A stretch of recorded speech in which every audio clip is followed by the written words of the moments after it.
اعوذ باللہ من الشیطان الرجیم بسم اللہ الرحمن الرحیم اولم یر الذین کفروا ان السماوات والارض، کیا کافروں نے یہ نہیں دیکھا؟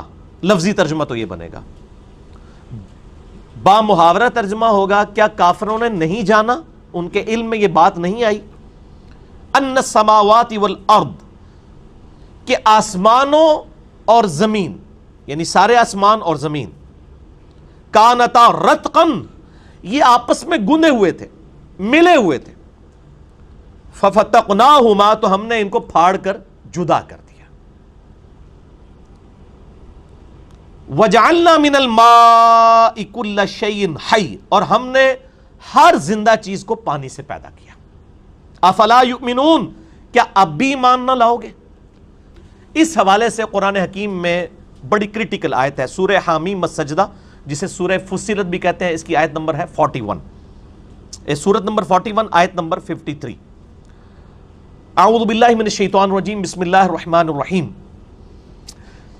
سنریہم آیاتنا فی الآفاق وفی انفسہم حتی یتبین لہم انہ الحق، ان قریب ہم لوگوں کو ان آفاق میں، زمین و آسمان میں اور ان کی جانوں میں ایسی نشانیاں دکھائیں گے کہ یہ چیخ اٹھیں گے کہ یہ الحق ہے، قرآن پرپسفل کتاب ہے، یہ سچی کتاب ہے، یہ جن فیکٹس کی بات کرتی ہے وہ سچے ہیں۔ اللہ تعالیٰ ہم ان قریب ان کافروں کو زمین و آسمان میں، ان کی اپنی جانوں میں ایسے فیکٹس دکھا دیں گے، تو آج دکھا دیے نا، کہ یہ چیخ اٹھیں گے کہ قرآن اللہ کا کلام ہے۔ قرآن اس زمانے میں جو بات کرتا ہے وہ آ کے 21ویں صدی کے اندر، 20ویں صدی کے اندر اسٹیبلش ہو رہی ہے سائنٹیفک فیکٹس کی وجہ سے۔ اور میں یہ کہتا ہوں شکر ہے، یہ کئی فیکٹس تو کافروں نے کیے ہیں تاکہ کوئی یہ بھی نہیں شک کر سکتا کہ مسلمانوں نے خود ہی بنا دیا بگ بینگ کا مسئلہ۔ ویسے میں اکثر ایک جملہ بولا کرتا ہوں کہ science is a common religion, دین کی بات نہیں ہو رہی، مذہب کی بات ہو رہی ہے۔ Science is a common religion یا common school of thought among the whole humanity. Science کے اوپر کسی کی جاگیرداری نہیں ہے۔ سائنس میں یونان کے لوگوں نے بھی بہت کام کیا، جو دیوتاؤں کے ماننے والے تھے، بتوں کے آگے جھکنے والے۔ سائنس کے اوپر مسلمانوں نے تو بہت بڑی کنٹریبیوشن کی، اس کو ایپیکس تک پہنچایا، میتھمیٹکس کی فیلڈ ہو، بیالوجی کی فیلڈ ہو، کیمسٹری کی فیلڈ ہو۔ سائنس کے اوپر کرسچنز کی بہت بڑی کنٹریبیوشن ہے، آئنسٹائن کرسچن تھا، جو نیوٹن۔ اسی طریقے سے ایتھیسٹ جو لوگ ہیں ان کی بھی کنٹریبیوشن ہے۔ یہ کسی کی یعنی میراث نہیں ہے کسی ایک مذہب کی۔ سائنس کامن ریلیجن ہے، کامن مذہب ہے، کامن اسکول آف تھاٹ ہے، لہذا کوئی اس کو کیش کروانے کی کوشش نہ کرے۔ اور ہم یہ دعویٰ کرتے ہیں بار بار کہ قرآن حکیم کی ایک آیت بھی ایسی نہیں ہوگی جو اسٹیبلش سائنس کے خلاف ہو۔ کیوں؟ قرآن اللہ کا کلام ہے اور یہ کائنات اللہ کا فعل ہے، تو اللہ کے قول اور فعل کے اندر تضاد ہو ہی نہیں سکتا۔ الحمدللہ۔ یہاں پہ میرے بھائیوں میں تھوڑی سی اسی حوالے سے سورہ انبیاء کا جو یہ فیکٹ ہے بگ بینگ، اس کی ہسٹری میں نے مسئلہ نمبر 60 میں بیان کی تھی، یہاں پہ بھی میں تھوڑا سا اس کو ایڈریس کر دیتا ہوں کہ 1929 میں 1929 عیسوی میں ایک امریکن اسٹرونومر تھا ایڈون ہبل۔ یہ وہی اسٹرونومر ہے جس کے نام کے اوپر وہ ہبل ٹیلیسکوپ ہے، دنیا کی سب سے بڑی، جو سیٹ انہوں نے چھوڑی ہوئی ہے خلا کے اندر۔ 1929 میں اس نے ٹیلیسکوپ کے ذریعے چیز آبزرو کی کہ کائنات میں جتنے بھی سیارے اور ستارے نظر آ رہے ہیں نا، یہ ایک دوسرے سے دور جا رہے ہیں،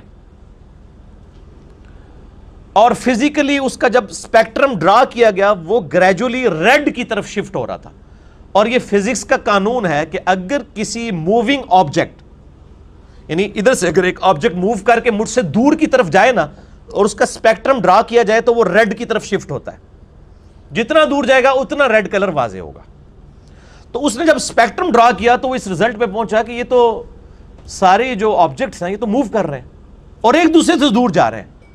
تو اس نے کہا کہ اگر یہ ایک دوسرے سے دور جا رہے ہیں تو یقیناً کوئی ایک وقت ایسا ہوگا کہ یہ سارے آبجیکٹس ایک ہی جگہ پر جمع ہوں گے۔ جیسے میں اپنے ہاتھ میں اگر 50-60 بنٹے پکڑ لوں شیشے کے بالز ایک جگہ پہ اور میں ان کو یوں بکھیروں، ایک دوسرے سے دور جائیں گے نا، وہ ایک کامن پوائنٹ سے سٹارٹ ہو گئے. اسی طریقے سے یہ جو اربوں ستارے ہیں، یہ اگر ایک دوسرے سے دور جا رہے ہیں تو یقیناً ایک ایسا بھی لمحہ ہوگا کہ یہ ان کو ٹائم کو اگر ریورس کر دیا جائے تو ایک سنگل پوائنٹ سے وہ سٹارٹ ہوں گے. اور اس نے کہا وہ سنگل پوائنٹ ایسا ہے کہ جس کی ڈینسٹی تو انفینٹ تھی اور والیوم زیرو تھا. اور سائنس میں کوئی ایسی چیز نہیں ہوتی کہ جس کی ڈینسٹی انفینٹ ہو، نہ ختم ہونے والی، اور اس کا والیوم، اس کا حجم زیرو ہو. اس کا مطلب کیا ہے کہ عدم محض سے وجود بخشا گیا چیزوں کو. چیزیں موجود نہیں تھی، اچانک پیدا ہو گئی. کریشن ایکس نہیں لو، کائنات کسی ول آف گاڈ کی وجہ سے پروڈیوس ہوئی ہے، عدم محض سے وجود بخشا گیا. اور اس بڑے دھماکے کو انہوں نے کہا کہ یہ بگ بینگ ہے. اب بگ بینگ پہ میں نے مسئلہ نمبر 60 میں ڈیٹیل سے گفتگو کی، میں آج اس ڈیٹیل میں نہیں جاؤں گا ورنہ میری یہ گفتگو لمیٹڈ ٹائم میں کور نہیں ہوگی. اچھا، جب اس نے یہ بات کی تو پھر یہ عوام کے سامنے آیا. پھر آئنسٹائن نے تو آلریڈی میتھمیٹیکلی یہ چیز پروف کر دی تھی، ایکسپینڈنگ یونیورس، کہ کائنات پھیل رہی ہے. جب یہ دو حقائق سامنے آئے، فزیکلی آبزرویشن بھی اور میتھمیٹیکل بھی، تو پھر لوگ اس تلاش میں شروع ہو گئے اگلے سٹیپ کے لیے کہ اگر وہ بگ بینگ ہوا تھا تو اس دھماکے کی باریک سی نوائز اور ریڈیشنز آج بھی موجود ہونی چاہیے. جیسے کہیں پہ بم پھٹے تو وہاں پہ دھواں اٹھتا ہے اور ریڈیشنز اور شاک ویوز پروڈیوس ہوتی ہیں، اور کائنات کا اتنا بڑا دھماکہ ہے تو چاہے وہ اربوں سال پہلے ہوئے، آج تک شاک ویوز کوئی لمیٹڈ فارم میں تو موجود ہوں گی. تو یہ دو سائنٹسٹ تھے، ان کا نام تھا، ایک کا نام تھا اے پینزیاز اور دوسرا تھا ڈبلیو ولسن. انہوں نے 1965 میں وہ cosmic microwave background radiations دریافت کر لیں. ان کو کہتے ہیں CMBR، cosmic microwave background radiation, جو بگ بینگ کی وجہ سے پروڈیوس ہوئی تھی. 1978 میں ان دونوں کو نوبیل پرائز دیا گیا اس کے اوپر کہ اب فزیکلی آپ نے پروف کر دی یہ چیز.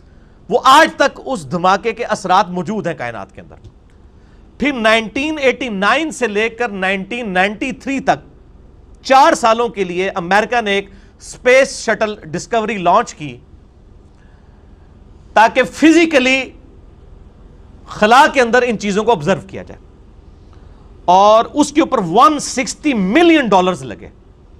آپ جا کے ذرا گوگل پہ لکھیں CMBR، cosmic microwave background radiation, پوری آپ کو ویکیپیڈیا بتا دے گا کہ یہ کیسے کیسے پہلے ہبل نے دیکھا، اس کے بعد یہ ڈیٹیلز آئیں، اور پھر 1989 میں اسپیس شٹل لانچ کی گئی. $160 ملین لگا کے امریکہ نے، اور اس چیز کو اسٹیبلش کیا گیا کہ بگ بینگ جو ہے وہ ہوئی تھی. اور میں اکثر بولتا ہوں کہ ہر شے میں انسان کو خدا نظر آتا ہے. یہ بھی لٹریچر کا جملہ ہے، یہ نہ کوئی پکڑ لے کے جی خدا تو ہمیں نظر نہیں آ رہا. یہ لٹریچر کا جملہ ہے، یعنی کریٹر اپنی کریشن کی خوبصورتی سے پہچانا جاتا ہے. تو سائنٹسٹ نے انسانی تاریخ کی سب سے بڑی دریافت، ڈسکوری قرار دیا تھا بگ بینگ تھیوری کے اسٹیبلش ہونے کو. بگ بینگ آج کی ڈیٹ میں تھیوری نہیں ہے، یہ ایک سائنٹیفک فیکٹ ہے. اور ان کا ہم نے ہینڈ رائٹنگ آف گاڈ دیکھ لی ہے اس کی وجہ سے. میتھمیٹکس کو کہا جاتا ہے نا کہ ہینڈ رائٹنگ آف گاڈ کسی نے دیکھنی ہے، خدا کی ہینڈ رائٹنگ، تو وہ سائنٹسٹ کہتے ہیں وہ میتھمیٹکس ہے. ہر فزیکل فنومینا کے لیے آپ ایکویشن بنا سکتے ہیں.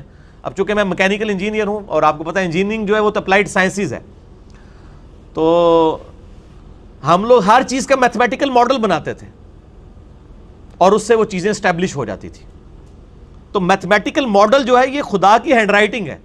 اب یہ نہیں کہ آپ کو کہ فزیکل ہینڈ رائٹنگ، یہ بھی لٹریچر کی زبان میں بات ہو رہی ہے.